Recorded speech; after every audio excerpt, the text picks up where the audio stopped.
Assalamualaikum warahmatullahi wabarakatuh. Hi and welcome everyone. In this video, I will share with you guys on how to improve your chess gameplay.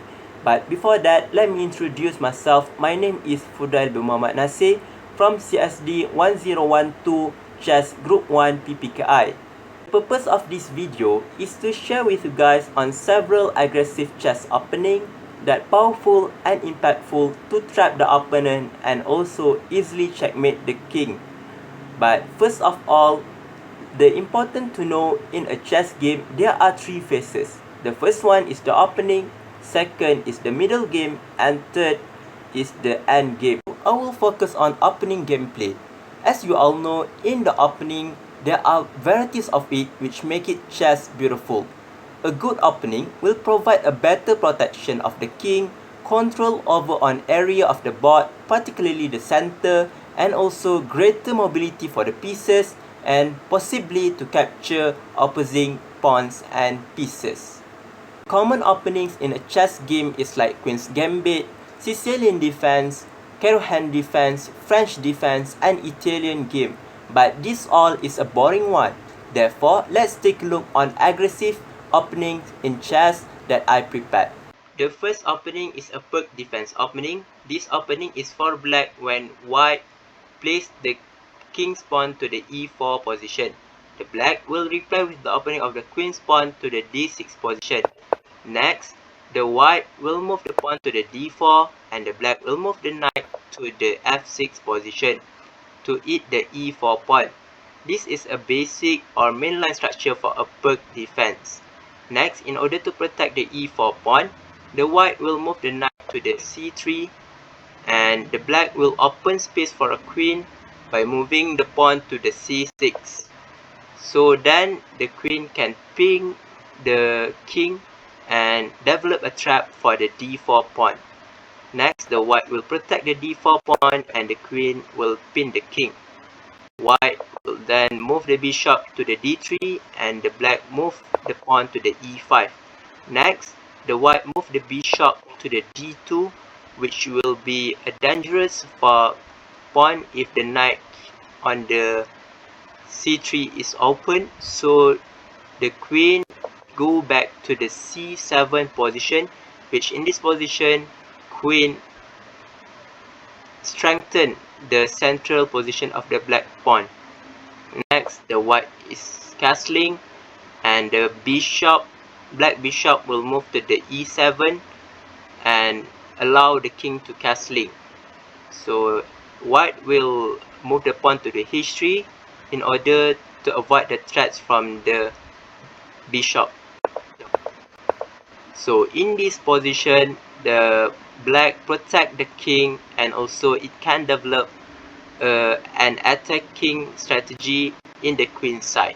This is a perk defense with a check variation. Next, the second opening is a Stafford Gambit opening. This opening is also for the black and it starts when the white plays with the e4 opening. So the white plays with the e4 opening and the black plays with the e5 opening. Next, the white knight will move to the f3 and the black knight will move to the f6. Next, the white knight will take over the e5 pawn and the black will play his second knight to the c6 position. This is the main line or basic structure for the Stafford Gambit, where the black sacrifices his knight in order to win the game. So the white knight will take over the black knight on the c6 and the pawns will take over the white knight. Next, the white will move his pawn to the d3 and the black will move his bishop to the c5.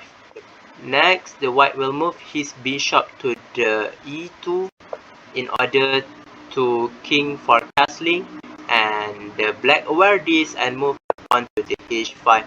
So the king is castling and the black knight will move to the g4 position. This is very advantageous position for the black but very dangerous position for the white. So the white will try to capture the knight by moving his pawn to the h3, but then the black just move his queen to the d6, just one step closer to checkmate, but then the white pawn just can delay it by moving his pawn to the g3. So just a useless move as the queen can take over the pawn. So it is check. And the pawns here cannot take over the queens because of the bishop. So just one move that can happen is the king move towards the side, towards the corner of the board. So just left, and then it is a checkmate. Okay, queen to the h2. So this is a Stafford Gambit opening that can win you a game in just a 10 step. The third chess opening that I will share with you guys is fried liver attack. This fried liver attack opening is for white opening, and it starts with the e4 opening. So the white start with the e4 opening and the black start with the e5 opening. So next, the white knight will move to the f3 position to eat the e5 pawn, and the black knight will try to protect the e5 pawn by move to the c6 position. Next move for the white is to move the bishop to the c4 position, and next the second black knight will move to the f6 position. So this is a very common structure before launching the fried liver attack for white.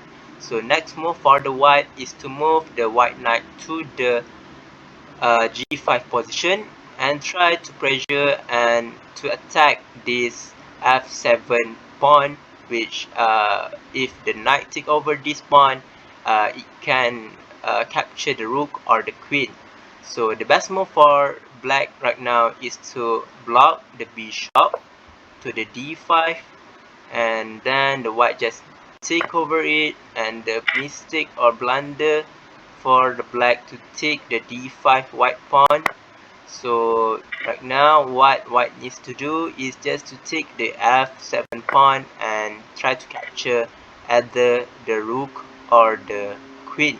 So the best way to avoid this happen, the king need to go outside and eat this knight, but the queen just can go out and give a check. And another blunder move from the black is to move the king to the g8 position.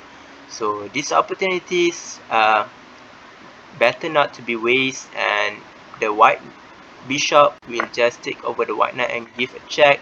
Then the queen will take over the bishop, and the white queen will take over the black queen and give a check, and then the black bishop try to block it, but it just useless. You just take it the bishop and then checkmate.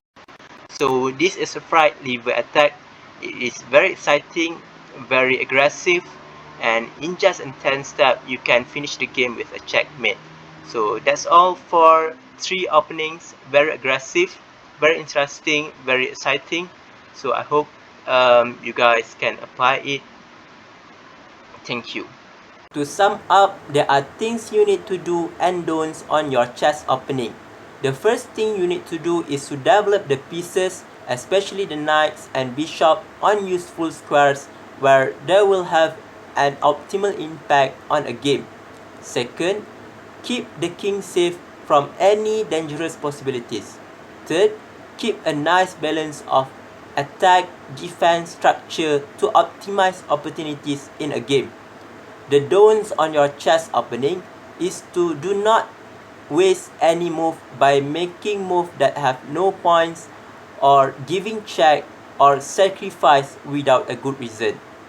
Lastly, I hope this video can open your ideas and mind to improve your chess game, and I wish you all the best and good luck fighting for your upcoming chess tournament. Thank you.